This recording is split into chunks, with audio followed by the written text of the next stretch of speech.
Viewers, আজকে আপনাদের দেখাবো কিভাবে একটি সম্পূর্ণভাবে একটি ইনামজারি আবেদন করতে হয় এবং একটি ইনামজারি আবেদন করতে গেলে কী কী কাগজপত্র লাগে ইত্যাদি যাবতীয় সব কিছু আপনাদেরকে আজকে ইনশাল্লাহ বিস্তারিত ভেঙে বলবো। তো প্রথমত আমাদের দরকার হচ্ছে একটি ইনামজারি আবেদন করতে গেলে কী কী কাগজপত্র দরকার, ঠিক না? তো আজকে আমি আপনাদের সামনে সবচেয়ে বড় একটি আবেদন করব যে অনেকগুলো কাগজ একসাথে হয়, হ্যাঁ, অনেক বড় একটি নথি, যেটাকে আমরা নথি বলি। একসাথে কাগজপত্র জমা দেওয়ার পরে যে কাগজগুলো একসাথে বাঁধা হয় সবগুলোকে একসাথে কি বলা হয়? নথি বলা হয়। হ্যাঁ, তো আজকে সবচেয়ে বড় একটি আবেদন করে দেখাবো, হ্যাঁ, যেখানে কেনা সম্পত্তি, ওয়ারিশ সম্পত্তি, তারপরে দানপত্র দলিল কিংবা হেবা দলিল, তারপর হচ্ছে আপনার রেকর্ডীয় মূলে, হ্যাঁ, যেভাবে মানে যত প্রকারের সম্পত্তি আছে, মানে একটি আবেদনের মধ্যে আজকে সব কিছু দেখাবো যাতে আপনাদের সহজ হয়। তো আগে আপনাদেরকে একটু দলিলগুলো দেখিয়ে নিই, তারপরে বুঝতে পারবেন।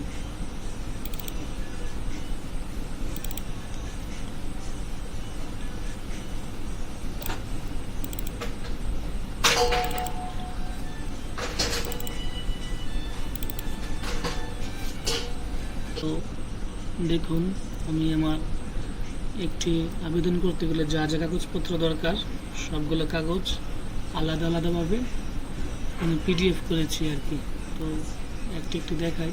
তো ইনি হচ্ছে আবেদনকারী। তো ওনার একটি ছবি প্রথমে স্ক্যান করলাম, তারপর হচ্ছে নিজে ওয়ারিশ সম্পত্তি যেখান থেকে পাবে, তো আসিয়া খাতুন, তো ওনার ওয়ারিশ হিসেবে এই যে ফারুক মিয়া, হ্যাঁ, আসিয়া খাতুনের ওয়ারিশ হচ্ছে ফারুক মিয়া। তো ওনার কাছ থেকে উনি সম্পত্তি পাবেন, যার কারণে তিনি ওয়ারিশটা একটি পিডিএফ দিয়েছেন বা নথির সাথে যুক্ত করেছেন। তারপরে হচ্ছে আমি যে খতিয়ানগুলো থেকে আবেদন করব, দেখেন পেজের পরে খতিয়ান, যেটাকে এক এক এলাকাতে এক এক নাম বলে, এটাকে যেমন আমাদের এলাকাতে এগুলোকে বিএস বলে। অর্থাৎ 1999 সালের পর থেকে বাংলাদেশে একটি জরিপ চালু হয়েছিল, আর ওই জরিপের পর থেকেই মূলত বিএস ব্যবস্থাটা চালু হয়। তারপর এখন তো আবার মানে কেনা বেচা করার পর যে কাজগুলো করা হয় সেটা হচ্ছে ইনামজারি হচ্ছে বর্তমানে সর্বশেষ এবং আপডেট। তো এমন এক নম্বর খতিয়ান হচ্ছে 32, তারপরে হচ্ছে 204, তারপরে হচ্ছে 505, তারপরে হচ্ছে 31, তারপর হচ্ছে 98। আমি আমার কাজের সুবিধার্থে সবগুলো খতিয়ান একটি মাত্র পিডিএফে আমি রাখলাম আর কি। আর এই যে যেহেতু বর্তমানে অনলাইনে আবেদন করার সময় আপনার প্রতিটি দলিল কিংবা প্রতিটি খতিয়ান আলাদা আলাদা চাই, যার কারণে আমরা এখন আলাদা আলাদাভাবে দলিলগুলোকে পিডিএফ করা লাগে। আর আগে এরকম ছিল না। আগে কি করতাম, মানে খতিয়ান করতাম আলাদা একসাথে, তারপর দলিল যতই থাকতো, 5টা থাকুক, 10টা থাকুক কিংবা 15টা দলিল থাকুক, সবগুলো দলিল একসাথে একটা পিডিএফের মধ্যে বানাতে পারতাম। কিন্তু এখন আর ওই সিস্টেমটা নাই, এখন আলাদা আলাদাভাবে দেওয়া লাগে। তারপরে কাজের সুবিধার্থে খতিয়ানগুলোকে কি মাঝে মধ্যে একসাথে করে ফেলি আর কি। তারপর আমি যখন আবেদন করবো আপনারা দেখতে পারবেন। এই যে দলিল নাম্বার 628, এই যে দলিল নাম্বার উপরে লেখা থাকে সবসময়। দলিলের প্রথম পেজের উপরের ডান দিকে কর্নারে হচ্ছে আপনার দলিল নাম্বারটা থাকবে, আর বাম দিকে থাকবে হচ্ছে দলিলের সিরিয়াল নাম্বার। এছাড়াও এই যে এখানে আপনি দলিল নাম্বারটা পাবেন, এই যে এখানে একটু অস্পষ্ট, যার কারণে উপরের দিকেই তাকাতে হবে আর কি। তারপরে আপনার তারিখটা প্রয়োজন। এই তারিখটা হচ্ছে 25/1/2003। তারিখটা অবশ্যই লাগবে, দলিলের নাম্বার, তারপর হচ্ছে তারিখটা, এটা আপনার অবশ্যই লাগবে যখন আপনি আবেদন করবেন। তারপরে হচ্ছে দলিল নং এই যে 1966, সরি আরেকটু বোঝার বাকি আছে। দলিলটা কি দলিল, নাকি সাবকাওলা নাকি হেবা নাকি অন্যান্য দলিল? এই যে দেখেন স্পষ্ট কিনা সাবকাওলা লেখা আছে, দেখছেন? এই যে সাবকাওলা, হ্যাঁ, সাবকাওলা মানে হচ্ছে তিনি সম্পত্তিটা অন্য একজনের কাছ থেকে ক্রয় করেছে। তার কাছ থেকে এই যে মোহাম্মদ ফারুক মিয়া কিনেছে হচ্ছে আবুল হাশেম আবুল কাশেমের কাছ থেকে কিনেছে আর কি। এটা হচ্ছে সাবকাওলা, তিনি সম্পত্তিটা ক্রয় করেছে। তারপরে আরেকটা দলিল 1966 হচ্ছে দলিল নাম্বার, তারিখ হচ্ছে 9/3/2002। তারপরে এটা কি দলিল, এটা সাবকাওলা, এই যে সাবকাওলা, অথবা এই সাইডে অনেক সময় লেখা থাকে কিন্তু এখানে স্পষ্ট বোঝা যাচ্ছে না, দ্যাটস ওয়াই এখানে পেয়ে গেছে আর কি।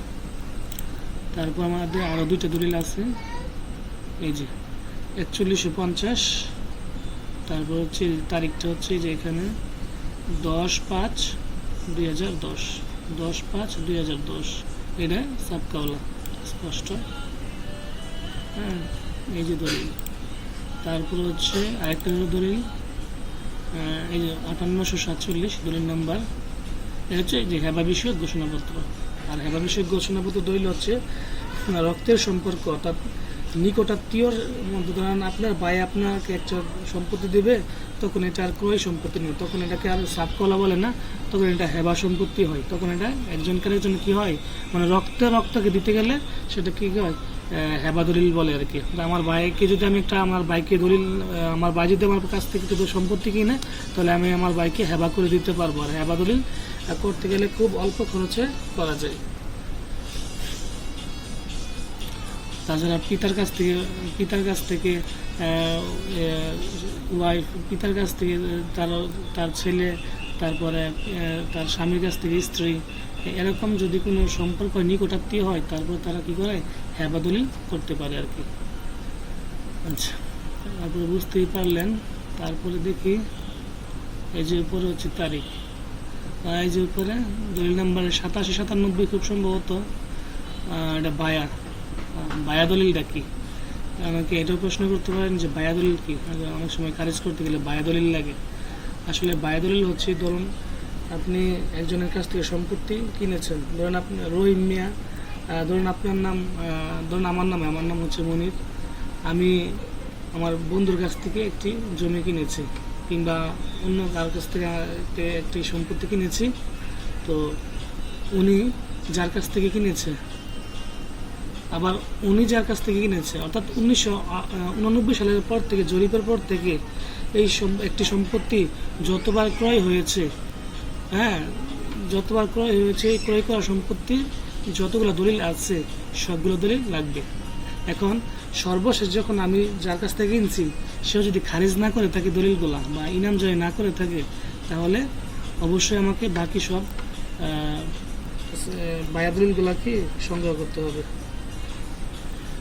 আর যদি আমি যার কাছ থেকে কিনেছি সে যদি আবার খারিজ করে ফেলে, তাহলে আমার বায়া দলিল দরকার পড়বে না, সে আমাকে যে দলিলটা দিবে সেটা দিয়েই আমি কাজ চালিয়ে নিতে পারবো। কিন্তু তিনি যদি খারিজ না করে থাকেন, তাহলে অবশ্যই আপনাকে বায়া দলিলগুলো সংগ্রহ করতে হবে। অর্থাৎ 1989 সালের পর থেকে যতগুলো দলিল হয়েছে এই দাগে, হ্যাঁ, এই সবগুলোকেই আপনার দলিল সংগ্রহ করতে হবে।